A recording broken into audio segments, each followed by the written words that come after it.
اعوذ باللہ من الشیطان الرجیم بسم اللہ الرحمن الرحیم ان اللہ فالق الحب والنوى یخرج الحی من المیت ومخرج المیت من الحی ذالکم اللہ فانا تؤفکون۔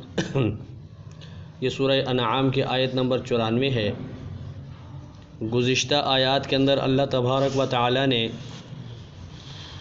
3 قسم کے لوگوں کو سب سے بڑا ظالم قرار دیا تھا۔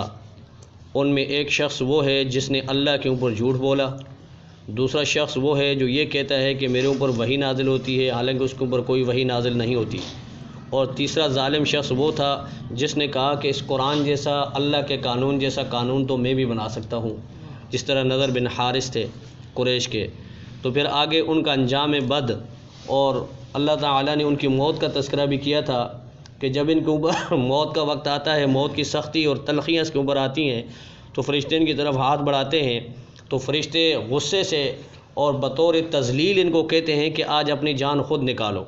اور دوسری جگہ قرآن میں اللہ فرماتے ہیں کہ فرشتے ان کے چہروں پر مار رہے ہوتے ہیں اور ان کی پیٹھوں پہ مار رہے ہوتے ہیں، اور کہتے ہیں کہ الیوم تجزون عذاب الہون بما کنتم تقولون علی اللہ غیر الحق، آج تمہیں ذلت کا اور رسوائی کا عذاب دیا جائے گا تمہارے اس ناحق بات کہنے کی وجہ سے جو تم نے اللہ کے متعلق کہی، اور تم نے جو اللہ کی آیتوں سے تکبر کیا اس کی وجہ سے آج تمہیں ذلت والا عذاب دیا جائے گا۔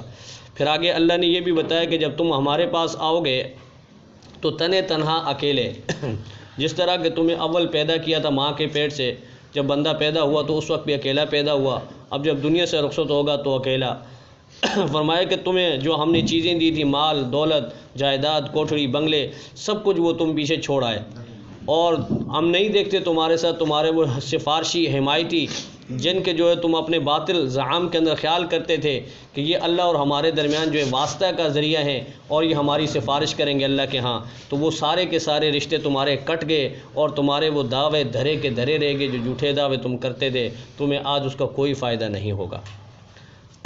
اب آج کی آیت سے اللہ تبارک و تعالی نے دوبارہ توحید کی طرف عود کیا ہے، اور اللہ تبارک و تعالی نے یہ جو آیت ہے، آیت نمبر 94 سے لے کر آیت نمبر 98 جو آج ہمارا زیر درس ہے، ان آیات کے اندر 8 دلائل عقلیہ کے ذریعے اپنی وحدانیت، اپنی یکتائی، اپنا وحدہ لا شریک ہونا اور اپنا متصرف فی الامور کلہا ہونا ثابت کیا ہے۔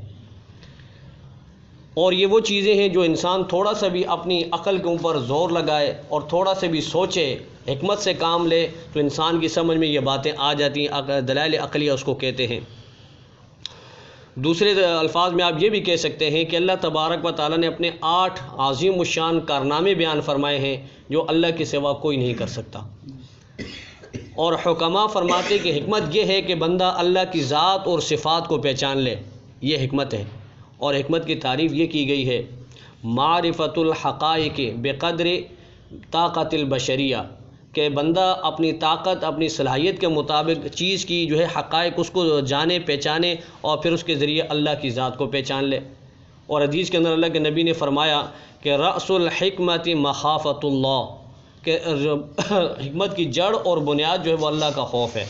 جب بندے کے دل کے اندر اللہ کا خوف ہوگا تو سمجھ لیں کہ یہ سب سے بڑا حکیم ہے۔ اور کسی شاعر نے بھی کہا ہے نا کہ اے اہل نظر ذوق نظر خوب ہے لیکن جو شے کی حقیقت کو نہ پہچانے وہ نظر ہی کیا۔ کوئی جب بندہ جو ہے اپنی نظروں سے دیکھتا ہے چیزوں کو، اس کی حقیقت کو نہیں پہچانتا تو وہ کیا نظر ہے، تو اس نظر کے ذریعے اللہ کی ذات کو پہچاننا ہے۔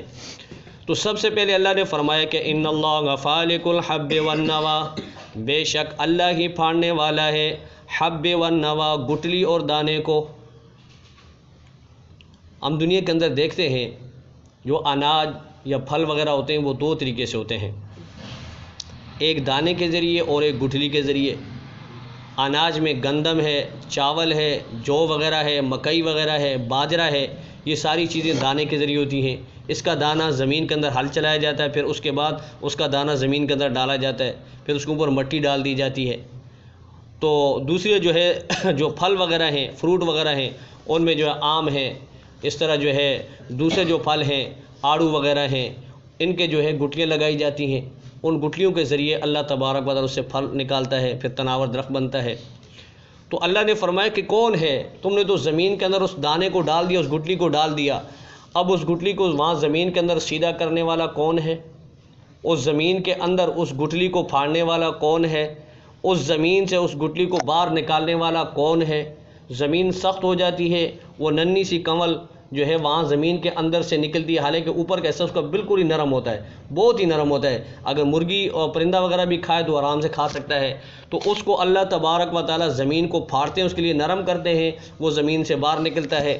اب زمین سے جب باہر نکلا تو اللہ تبارک و تعالیٰ پھر اس کو دو حصوں میں ڈیوائیڈ کر دیتے ہیں، ایک اس کا حصہ جو ہے زمین کے اندر ہوتا ہے، دوسرا اوپر کی طرف جاتا ہے۔ اب جو اوپر کی طرف جاتا ہے وہ تنا اور اس کی شاخیں یہ بن جاتی ہیں، جو زمین کے اندر کا حصہ ہے وہ اس کی جڑیں ہوتی ہیں، یہ اس کو جو ہے زمین کے ذریعے زمین کے اندر سے غذا مہیا کرتے ہیں درخت کو، اور پھر اس درخت کے ساتھ اللہ تبارک و تعالیٰ جو پھل لگاتے ہیں، پھر ہم دیکھتے ہیں کہ ایک پودا ہوتا ہے، اللہ تبارک و تعالیٰ اس کے اوپر کتنے گوشے لگا دیتے ہیں، ٹھیک ہے نہیں؟ آم کا ایک درخت ہے، اس کے اوپر کتنے آم ہوتے ہیں، ٹھیک ہے نا جی؟ آڑو کا درخت ہے، ایک درخت ہے، اس کے اوپر کتنے یعنی کہ اللہ تعالیٰ پھل لگاتے ہیں۔ اسی طرح خوبانی ہے، دوسرے جتنے بھی پھل ہیں یہ اللہ تبارک و تعالیٰ اپنی قدرت کاملہ سے کرتے ہیں۔ اب ان کے ذائقے ایک ہی زمین کے اندر ایک ہی جگہ میں لگنے والے دونوں درخت، ٹھیک ہے نا جی، ایک ہی زمین میں لگے ہوئے، ایک ہی جگہ میں لگے ہوئے، ان دونوں کے اللہ تبارک و تعالیٰ ذائقے بھی الگ رکھتے ہیں، ان کا رنگ بھی الگ ہے۔ یہ ساری چیزیں کون کر رہا ہے؟ فرمایا کہ یہ اللہ ہے، وحدہ لا شریک، اس کے ساتھ کوئی شریک نہیں ہے۔ یہ متصرف کون ہے؟ اس کے اندر تصرف کون کر رہا ہے؟ وہ اللہ کی ذات ہے۔ فرمایا کہ یہ گٹلی کو پھاڑ کر اور بیج کو پھاڑ کر زمین سے نکالنے والا کون؟ اللہ، ٹھیک ہے۔ دوسری دلیل، یخرج الحی من المیت، زندے کو مردے سے نکالنے والا، یعنی مرغی زندہ ہے اس سے مردہ انڈا نکالا، ٹھیک ہے، انڈا مردہ ہے اس سے جو ہے زندہ چوزا نکال دیا، یہ کون کر رہا ہے؟ امام شافعی رحمۃ اللہ علیہ فرماتے ہیں کہ اگر کوئی اللہ کو پہچاننا چاہے تو اللہ کا پہچاننا بہت ہی آسان ہے، یہاں تک کہ اگر مرغی کے انڈے کو دیکھیں تو اس سے بھی اللہ کی پہچان ہو جائے گی۔ اور امام شافعی فرماتے ہیں کہ میں نے دیکھا، غور کیا کائنات میں، تو کائنات کی ہر چیز مجھے اللہ کی یعنی کہ وحدانیت کی طرف بلا رہی تھی، لیکن میں نے ایک محل دیکھا، خوبصورت محل ہے، وہ بنا ہوا ہے اور وہ محل میرے سامنے رکھا ہوا ہے، اچانک وہ محل پھٹتا ہے، اس کے اوپر سے خوبصورت سا چوزا نکلتا ہے، ٹھیک ہے نا جی؟ وہ معصوم سا چوزا جو ہے اپنی ماں کو بھی پہچانتا ہے، اپنے دشمن بلی کو بھی پہچانتا ہے، اس کو اللہ تعالیٰ نے یہ ساری صلاحیتیں انڈے کے اندر عطا فرمائی۔ یہ کون ہے؟ اللہ ہے، ٹھیک ہے۔ فرمایا کہ زندے کو مردے سے نکالنے والا، وہ مخرج المیت من الحی، اور مردے کو جو ہے زندہ سے نکالنے والا۔ اور اس کی دوسری ایک توجیہ یعنی کہ اس کا مجازی معنی بھی ہو سکتا ہے کہ زندے کو میت سے نکالنے والا، مردے سے نکالنے والا، یعنی ایماندار کو جو ہے بے ایمان سے نکالنے والا، مسلمان کو، ایمان والے کو کافر سے پیدا کرنے والا، اور کافر کو جو ہے مسلمان سے پیدا کرنے والا، یہ اللہ ہے۔ نوح علیہ السلام نبی ہیں، بیٹا کافر ہے، ابراہیم علیہ السلام نبی ہیں، باپ کافر ہے، یہ کون کر رہا ہے؟ اللہ کر رہا ہے، یہ اللہ کے کارنامے ہیں۔ ذالکم اللہ فانا تؤفکون، یہ تمہارا رب ہے، فانا تؤفکون، تم کدھر بھٹک رہے ہو، کہاں گھوم رہے ہو، کہاں جا رہے ہو، کس طرف چلے جا رہے ہو تم؟ فالق الاصباح، کون ہے جو صبح کی روشنی کو نمودار کرتا ہے؟ صبح روشنی نمودار کرنے والا کون ہے؟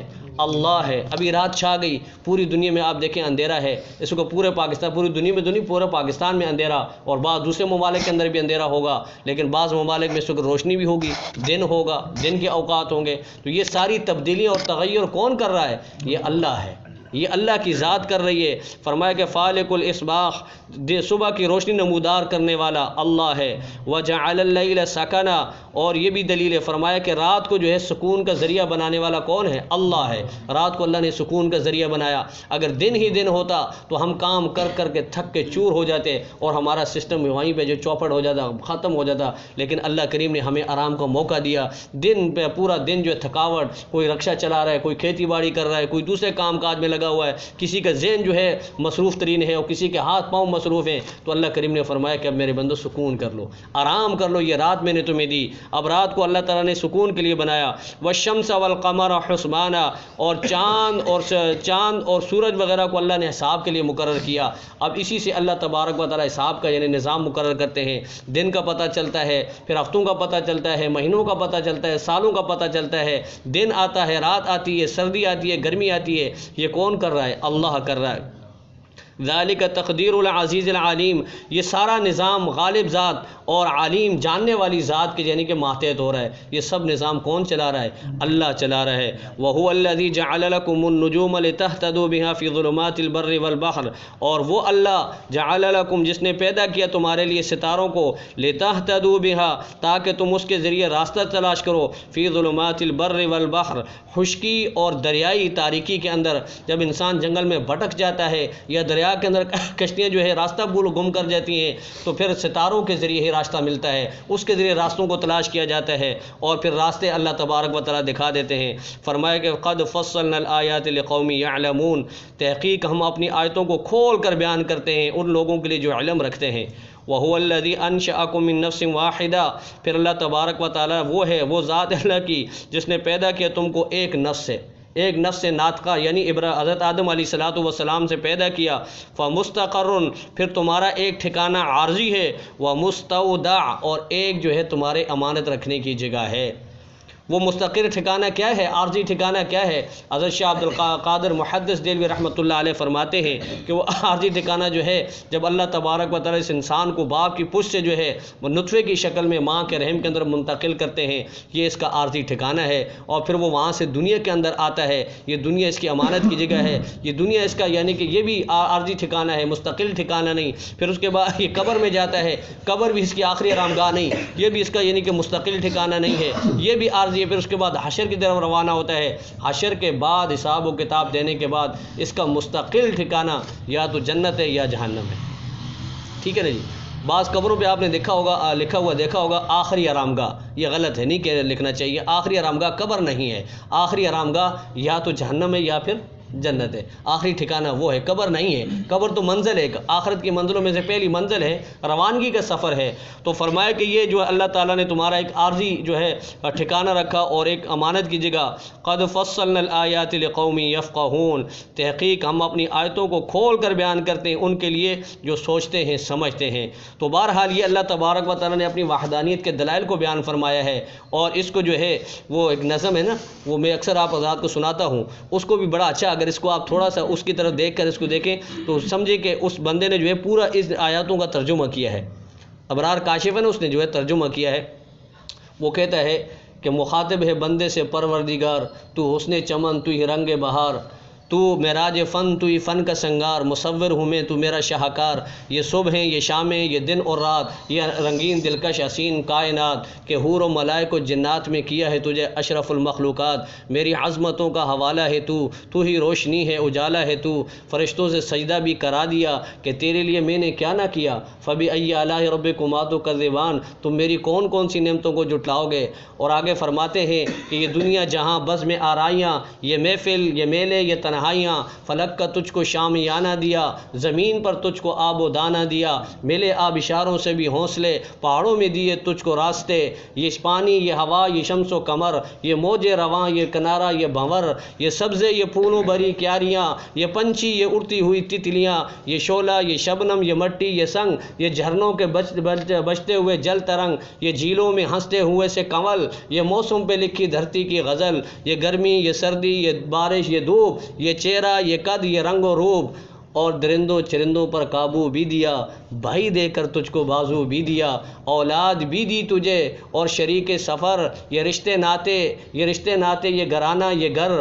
اور اس کے بارے میں آگے فرماتے ہیں کہ یہ عقل و ذہانت یہ شعور نظر، یہ خشکی یہ تری یہ خشک و بہر، اور اس کے بعد فرماتے ہیں کہ اس پر کتاب ہدایت بھی دی، نبی بھی اتارے شریعت بھی دی، غرض کے سبھی کچھ ہے تیرے لیے، بتا بندے کیا کیا ہے تو نے میرے لیے۔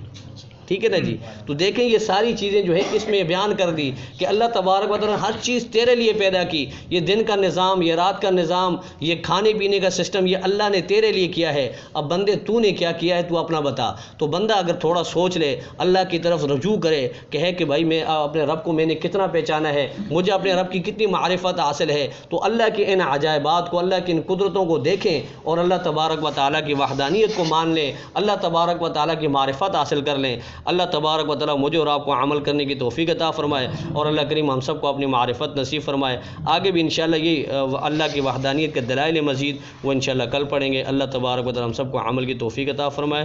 وآخر دعوانا الحمدللہ رب العالمین۔ اللہم صلی علی سیدنا و مولانا محمد وعلی آل سیدنا و مولانا محمد وبارک وسلم۔ ربنا تقبل منا انک انت السمیع العلیم وتب علینا انک انت التواب الرحیم، وصلی اللہ تعالی علی خیر خلقہ محمد وعلی آلہ وصحبہ اجمعین۔